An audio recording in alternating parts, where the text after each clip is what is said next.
반갑습니다. 이번 시간에는 토지 사업성 체크하는 방법에 대해서 배워보겠습니다. 우선 땅을 볼 때는 도로가 굉장히 중요합니다. 그래서 일단 기본 용어부터 배워볼 텐데요. 도로 구분에 따라서 폭에 따라서 이제 도로를 구분하거든요. 그래서 이제 1차적으로 소로, 그 다음 이제 소로보다 넓은 도로로는 이제 중로, 다음 대로, 그 다음 광로, 이렇게 네 가지로 구분이 됩니다. 그리고 각 이제 1류, 2류, 3류로 다시 구분이 되고요. 1로 3이 제일 폭이 작고 1류가 이제 가장 폭이 넓습니다. 그래서 소로 3류 하면 8m 미만의 도로, 소로 2류는 8에서 10m 미만, 소로 1류는 이제 10에서 12m, 중로도 이제 3, 2, 1 이렇게 해서 12m에서 25m, 그 다음에 이제 대로라고 하면 이제 3류가 25m부터 시작해서 1류는 40m 미만까지, 다음 이제 광로 3류 하면 40m, 그 다음에 광로 1류 하면 70m 이상을 구분을 하는 거거든요. 그래서 우리가 이해하기 쉽게 이제 이게 딱 정확한 게 표현은 아니지만 사실 정확하게는 이 폭에 따라서 규정을 하는데, 일반적으로 이해하기 쉽게 소로라 하면 한 2차선 정도 되는구나, 중로라 하면 약 4차선 정도 되겠구나, 대로는 6차선, 광로는 한 8차선 정도 되겠구나, 이렇게 이해를 하시면 더 쉽겠습니다. 그래서 이제 도로와 접한 면에 따라서 토지를 또 구분을 하는데요. 강대로 한 면 해서 강대 한 면 해서 폭 22m 이상의 도로에 토지 한 면이 접하고 있는 토지, 이렇게 해서 광대 한 면, 광대 소각, 광대 세각, 이렇게 해서 한번 이 동영상 강의니까 멈추시고 한번 쭉 읽어보시면 될 것 같아요. 이래서 이제 도로에 접한 모양에 따라서 땅을 이렇게 기재를 한다. 다음 이제 지역 높이에 따라서 저지, 그 다음 평지, 그 다음 완경사, 급경사, 고지 이렇게 또 분류를 하고요. 다음에는 이제 지형 형상에 따라서 분류를 합니다. 그래서 1대1 비율, 정사각형 모양을 이거를 이제 정방형 토지라고 하고요. 그 다음 이제 가로 장방형 해서 가장형이라 하는데, 가늘고 길쭉한 모양, 넓은 면이 도로에 접하거나 도로를 향한 토지, 이거를 이제 가장형이라 하고요. 그 다음에 이제 세로 장방형 토지 해서 세장형 토지는 가늘고 길쭉한 모양, 좁은 면이 도로에 접하거나 도로를 향한 토지. 그래서 상가를 지을 때는 대부분 이제 가장형이 좋죠. 넓은 면이 도로에 접하고 있기 때문에. 그래서 도로에서 봤을 때 노출되는 부분이 큰 땅이 가장형 토지단 말이에요. 그래서 분할하기도 좋고 상가 짓기에도 가장 좋은 땅이 이런 가장형 토지입니다. 그래서 일단 기초 용어를 잠깐 살펴봤고요. 땅 모양은 예를 들어서 100평의 땅이 있어요. 그럼 이 100평의 땅은 큰 거예요, 작은 거예요? 이렇게 물어보면 누군가는 크다 할 수도 있고 누군가는 작다고 할 수도 있어요. 200평의 토지가 있는데 마찬가지로 누군가는 크다고 할 수 있고 누군가는 작다고 할 수 있습니다. 그래서 사실 정확하게 이야기를 하면 땅이 그냥 200평이다, 100평이다 이것만으로는 크다, 작다를 구분하기 힘들고 건물을 얼만큼 지을 수 있는지가 중요한 것이란 말이에요. 근데 이 건물 규제에 대한 토지 규제가 1차적인 게 용도 지역이지 않습니까? 그래서 용도 지역에 따라서 건폐율과 용적률이 적용되기 때문에 이 용도 지역에 따른 건폐율 용적률을 적용하여서 나온 건물 면적이 얼만큼인지가 가장 중요한 겁니다. 그래서 이제 일반적으로 땅을 보실 때는 첫 번째 주택을 지을 수 있어야 되고요. 두 번째는 상가를 지을 수가 있어야 돼요. 최소한 못해도 이런 주택이나 상가를 지을 수 있는 땅들이 나중에 가치가 올라가게 됩니다. 그래서 우선 주택은 단독주택과 공동주택이 있었죠.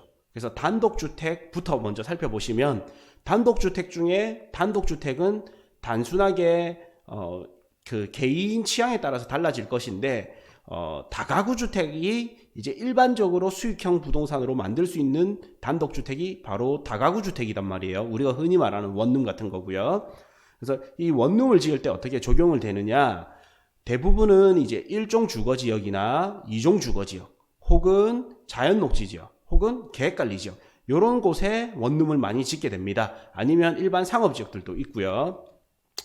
그래서 이제 단독주택과 공동주택의 분류를 보시고 이 중에서 다가구 주택이 일반적으로 쓰이는 원룸이단 말이에요. 그래서 다가구 주택은 주택으로 쓰이는 층수가 3계층 이하이고 바닥 면적의 2분의 1 이상이 필로티 구조의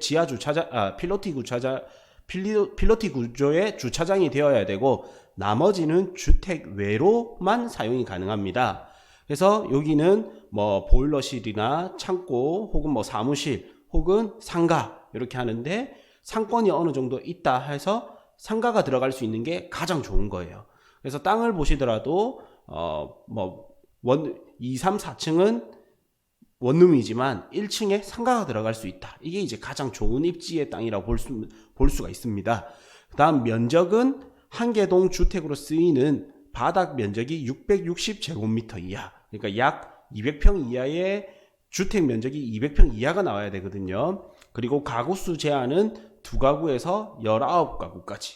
이게 이제 1층에 상가가 들어가면 상가주택이 되고 오로지 그냥 원룸만 들어가면 이제 다가구 주택이 되는 거예요.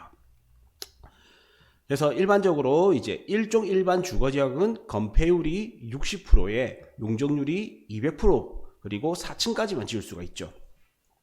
그래서 이제 우리가 가도면을 그려보는 거예요. 그래서 주택이 3계층 이하로 써야 되고 전체 면적이 660제곱미터 이하, 그 다음에 2가구 이상 19가구 이하가 돼야 되고요. 그래서 일종 일반 주거지역 대지 80평이 있다고 하면 건폐율 60%를 적용하면 48평까지 건축할 수가 있습니다. 바닥 면적은. 다음 이제 용적률은 200%니까 전체 160평까지 지을 수가 있는 거예요.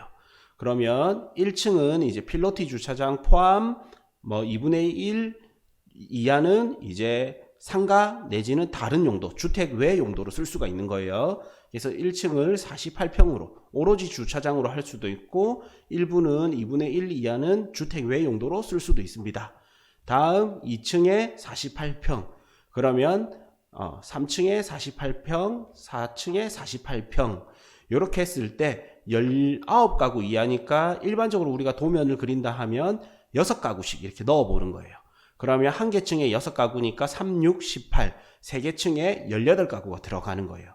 그래서 이제 18가구 보통 이하 이렇게 넣을 수가 있습니다. 근데 여기서 이제 용적률이 이렇게 되면 오버하게 되죠. 48평, 48평, 48평, 다음 이제 주택 외 용도로 24평이 들어갈 수가 있는데 이렇게 하면 168평이 되는 거예요. 그러니까 용적률이 이제 8평이 오버가 되는 거죠. 그래서 8평을 이게 오타네요. 이제 8평을 빼야 되는 거예요.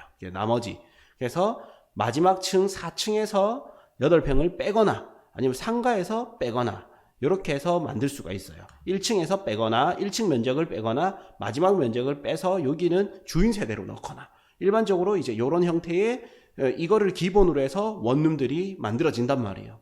그래서 이제 제가 땅을 잘 보는 방법을 알려드리면 이런 방식으로 봐야 돼요.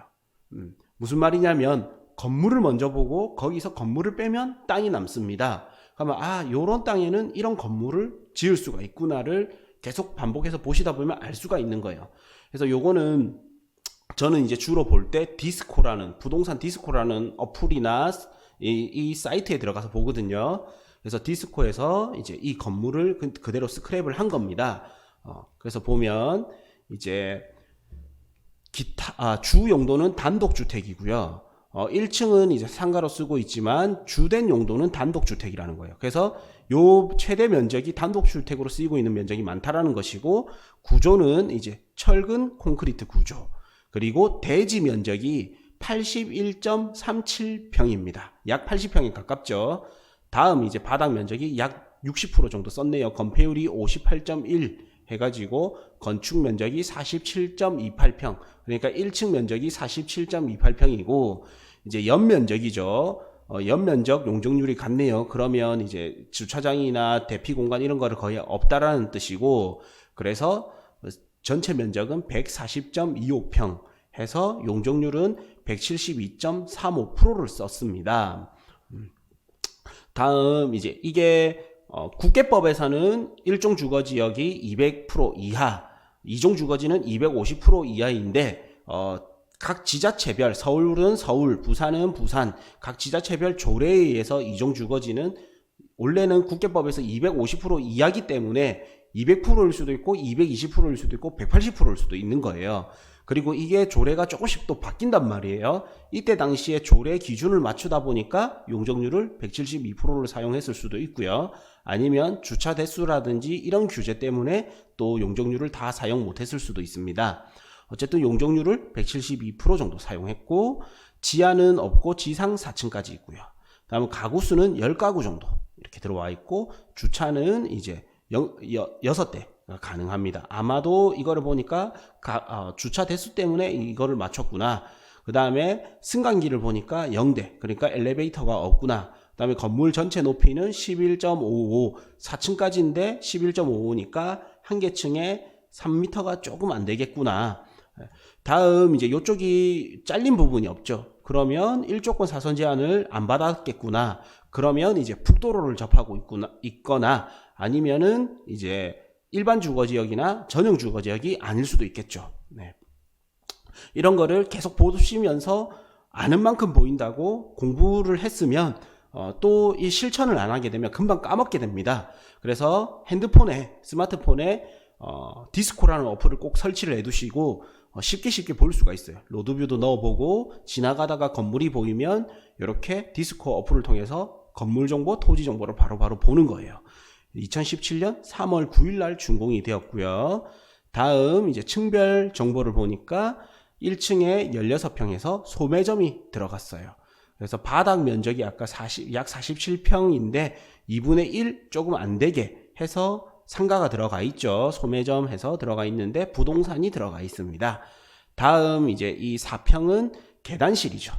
계단, 엘리베이터는 제외되고 그러면 이제 계단으로 보통 계단을 만들 때 4평 정도가 계단으로 들어가는구나. 이렇게 역으로 알 수가 있는 거예요. 다음 이제 41평, 38평이니까 총 10가구가 이 안에 10가구가 들어갔겠구나. 이거를 이제 이렇게 아는 상태에서 내가 원룸을 한번 들어가 본다. 훨씬 많은 정보가 들어오겠죠. 그래서 땅 모양을 보니까 이런 형태의 땅이었어요. 그래서 직사각형이나 정사각형 이렇게 반듯한 땅은 이제 80평이 가장 좋은데 이렇게 조금 삐딱하기 때문에 81평 정도 이렇게 분할이 되었어요. 그래서 얼핏 보더라도 요 땅들이 좀 같은 주인이지 않았을까 이런 생각도 드네요. 그리고 이제 나중에는 요 땅도 볼 건데 우선 요 땅에는 다가구 주택이 들어가 있고 80평이죠. 네, 이렇게 해서 들어왔구나 이렇게 볼 수 있고요. 다음 한 개 더 예시로 보시면 여기에 또 원룸이 있습니다. 그래서 땅을 먼저 이번에는 볼게요. 여기 이 두 개를 비교를 해보면 보세요. 여기 원룸은 이게 반듯하죠. 그러면 이쪽이 북도로일 가능성이 높습니다. 이제 주거지역이라면. 다음 이제 북도로를 끼고 있는 요 땅은 이제 개발이 돼서 원룸으로 들어왔으나 이제 여기 주택은 아직 개발이 안 되어 있죠. 그리고 뒷블럭의 땅도 개발이 안 되어 있단 말이에요. 그리고 옆블럭 땅도 개발이 안 되어 있어요. 물론 이제 개발이 안 된 데는 여러 가지 이유가 있겠죠. 땅은 주인이 팔지 않았거나 개발을 안 했거나 아니면은 또 그만큼 매력이 없는 땅이기 때문에 개발자가 사서 개발을 안 했거나 여러 가지 이유가 있을 거예요. 그래서 이제 지적도를 이래 보면 우선 이 땅 같은 경우에는 네모 반듯한 땅이에요. 그래서 모양이 너무 예쁘니까 도면 그리기가 좋을 거고 북도로를 접하고 있으니까 사선 제한을 안 받을 거단 말이에요. 노란색이니까 이제 주거지역이죠. 근데 사선 제한을 안 받을 거고 다음 이제 요 뒤에 땅이 이제 완전 쓸모없는 땅이 돼버리는 거예요. 그러면 요 땅은 아무리 가격이 싸도 이 땅 주인이 어떻게 하지 않는 이상은 조금 죽은 땅일 가능성이 높다. 어딘가에 진입도로를 뽑아야지만 건축행위를 할 수가 있는데 이제 뽑기가 힘들겠죠.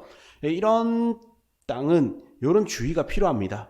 그래서 이제 우리 책에서나 이런 이론적인 거는 이런 거 있죠. 뒷땅을 사서 맹지 탈출을 하라. 도로가 없는 땅을 사서 맹지 탈출을 하라. 이러지만 실제로 이제 실무에서는 개발되는 땅들을 보고 개발도 해보시고 이렇게 하면 뒷땅 주인이 아무래도 조금 의릴 수밖에 없어요. 특히 이런 형태의 땅은. 하면 요 앞땅 주인한테 이 땅은 팔았어야 돼요. 앞땅 주인이 어느 정도 가격을 쳐준다 할 때 팔거나 아니면 이 뒷땅 주인이 앞땅을 샀어야 됩니다. 그래서 이게 이제 몇 평인지가 중요한데 이거에 이제 면적이 얼만큼 되고 두 개 합쳤을 때는 면적이 얼만큼 되는지도 조금 상상을 해보시면서 이런 것들을 봐야 되는 거예요. 그래서 뒤에 땅은 제가 봤을 때는 살리기가 정말 힘들다. 요 앞땅 자체가 건축 연도가 2017년이단 말이에요. 지금 2020년 기준으로 했을 때는 약 3년 정도밖에 되지 않았기 때문에 이거를 이 땅을 살리기 위해서 이걸 철거하기는 쉽지 않겠죠. 네. 그래서 여기는 이제 빨리 앞땅 주인한테 미리 팔았으면 좋았을 건데 이미 이제 건축물을 올렸기 때문에 참 힘들겠다 이런 생각이 듭니다. 다음 더 문제점이 뭐냐면 앞쪽에 상업지역이 있죠. 앞쪽이 상업지가 있는 거는 그만큼 건폐율과 용적률이 높기 때문에 고층으로 올라갈 수가 있습니다. 그러면 햇볕은 남쪽에서 이렇게 들어올 건데 앞쪽을 완전 다 가려버리겠죠. 그래서 이런 땅이 정말 남쪽에 상업지가 있으면 나중에 일조권 받기도 힘들기 때문에 이런 땅은 더 가치가 떨어지게 됩니다. 그래서 이 건물을 보시면 이제 건물 정보는 단독주택이고요. 이제 단독주택 외 해서 일부가 조금 다른 게 들어가 있네요. 이제 주 용도는 단독주택이고 구조는 이제 철근 콘크리트 구조. 높이는 12.65. 그래서 한 층에 3m가 조금 넘게 들어갔죠. 다음 대지 면적은 76.23평. 그러니까 요거도 약 80평에 가까운 대지에 이게 들어왔죠. 아까 옆에 땅을 보시면 요런 거는 땅 모양은 두 개를 합치면 예쁘지만 면적이 크게 되고 요런 것들도 땅 모양이 요것보다는 안 이쁘죠. 다음 요런 거는 남도로를 끼고 있기 때문에 사업성이 조금 떨어질 거고요. 같은 땅 하나 보더라도 아는 만큼 이렇게 보이게 되는 거예요. 다음 이제 건축 면적은 이제 42.22평이고 건폐율을 55% 정도 사용했구나. 연면적은 138. 그래서 용적률을 181% 정도 썼고요. 다음 이제 세대수는 15가구.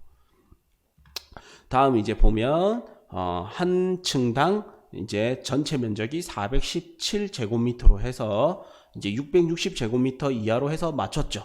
그 다음에 이제 기타 사무소 해가지고 이제 조금 들어가 있고요. 다음 이제 토지 정보를 보시면 76.23평의 대지 2종 일반 주거지역이었고 이제 토지 소유권은 2010년 12월 28일에 변동이 있었다. 그 다음에 평지고 정방형 토지다.